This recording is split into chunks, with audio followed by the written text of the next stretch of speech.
So I'm about to go on my 4th cross-country road trip, and one of the questions I get asked the most being a solo female RVer is, do I feel safe? And how do I travel cross-country feeling safe? A lot of people don't even believe me when I say that I do that, but I have, and I wanted to share with you some of the ways that I stay safe and how I do it with confidence. So the first one I want to talk about is how my family and friends are able to keep track of me in real time and see where I am while I'm traveling. Because when you're driving, you're just focusing on the road. I'm listening to podcasts or, whatever I'm doing. I don't really have time to call my family all the time, be like, here's my ETA. So this is how I do it. I use Google Maps. Did you know on Google Maps you can actually share your location in real time? It's absolutely free. All you need is having a Gmail account, and all you do is you go on Google Maps and you can send your location to anyone in your contact list. It really helps if they have Google Maps as well, but then in real time they can see where you are. But not only that, they can see your battery life as well, which I think is really important. Another thing I do is I have multiple phone numbers just so that my family has a way of reaching me no matter where I am, and they have multiple ways of reaching me. So I have multiple carriers. So I have T-Mobile, I have Verizon, I have a couple others, just so that people know where I am, regardless of if one thing doesn't have cell phone service, the other one more than likely does. And that just keeps me safe. It keeps my family in the know of what's going on. And having multiple devices helps in so many ways, like with security in my RV while I'm grocery shopping or whatever. I can see what's going on inside. There's just so many benefits to having multiple cell phone carriers. So for me, I would always recommend Visible by Verizon. You can join a party plan and it's a lot more affordable. So I only pay like $25 a month for unlimited Verizon service. The second way I keep safe, and I think this is one of the most important ones, is keeping track of the weather. Weather is going to slow down your travel or speed up your travel, and I've learned that the hard way. And there's 2 apps I use that really go well together. The first one is My Radar, which gives you a map and a radar so you can track storms that are going on. It's great to see that in real time. And then the second one I use is Highway Weather. Highway Weather is such a useful tool. I recommend everybody getting that. It's an app where you put in your destination. So it shows you hour by hour like what the weather pattern is going to be. It warns you of high wind speeds. You can put what type of vehicle you're driving in, whether it's an RV, a trailer, truck, and that helps too, because like with my RV, if it's 30 miles an hour and it's rocking, I can feel that and I will stay put in a place until the weather dies down. So having apps like that really can help you determine when you're going to leave, how the weather is going to be like going from state to state, and you can keep safe and just know what's going on. So where do I stay when I travel cross country? I have not done the National Park Service yet. I'm kind of waiting to do those adventures.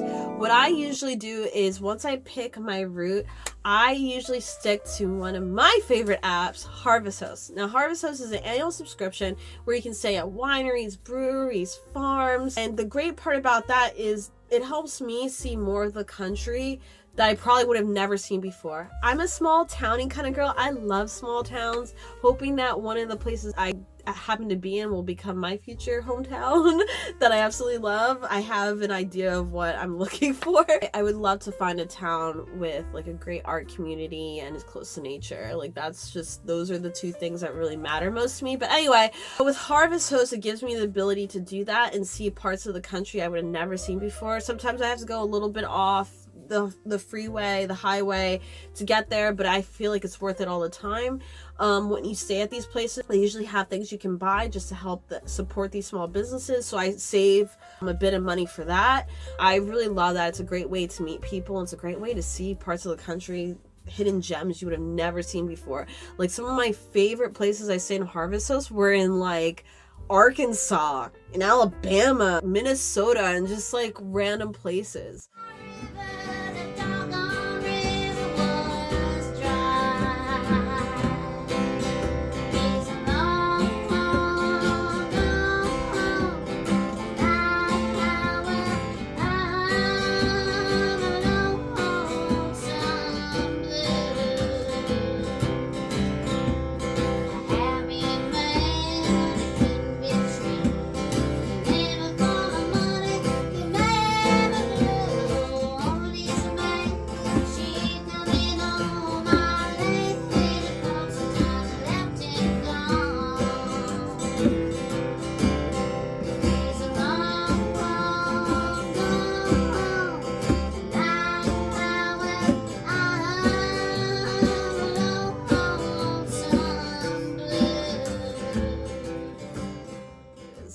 So that's what I love about Harvest Host so much, is just the variety of places you can stay at. One of my most favorite apps that has changed my RV traveling experience and planning experience is Roadie. So Roadie helps me plan my trips. So let's say that I have like all the places I want to stay. I can put all of those locations down, pinpoint, and see how long from point A to point B, from point B to point C, the distance. And the cool thing is I can send that map to my friends and family. So now not only can they follow me on Google Maps, but now they have Roadie, so they can see what my travel route is and follow me in real time while I do that route. The planning done ahead of time helps me feel confident, helps my family feel that I'm safe, and then they know exactly how long it's going to take for me to get there. And then they can see in real time like my battery usage. I've had my dad call me and be like, hey, you need to charge your phone, because he can see in real time my battery usage based on my Google Maps, and then he can see exactly where I am in my travel destination through Roadie.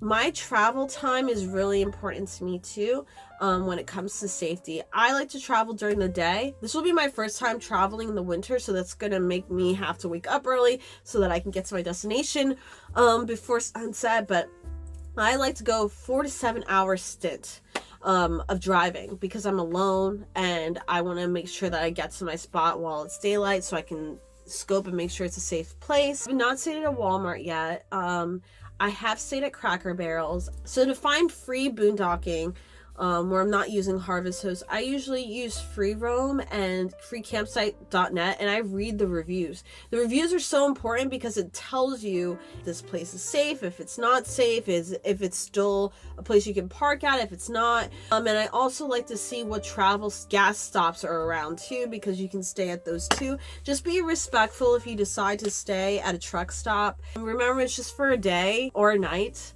And just be respectful. No matter where you go, just be respectful of the spaces that you're in. Because, you know, the one thing that I've noticed while traveling is sometimes people just like dump their things or they don't care like about their surroundings. But, you know, I do believe that the way that you leave a place is a representation of who you are. So just keep that in mind while you're traveling, because like the reason I'm able to have so many people in my life like offer me places to stay is because I'm respectful of their spaces, and respect goes a long way. I really value respect, and you should too. Thank you so much for watching. I hope you gained some knowledge in this video. I also want to let you all know that I have a little Etsy shop where I am selling my coffee mugs. I made this mermaid, which I made before I became a mermaid, so it's definitely a positive affirmation. And then I made this beauty too, which I love this one. It's got so much detail in it. I'm a watercolor artist, but I made this on Procreate, which is great. I like to paint on the road too, and sometimes I can't pull out my paints, but I can pull out my iPad and just draw. If you would like to support, I have my Etsy shop. It'll be in the description box below. I also have stickers as well. Yeah, I hope you guys have a good rest of your day. I will see you in the next one. Bye.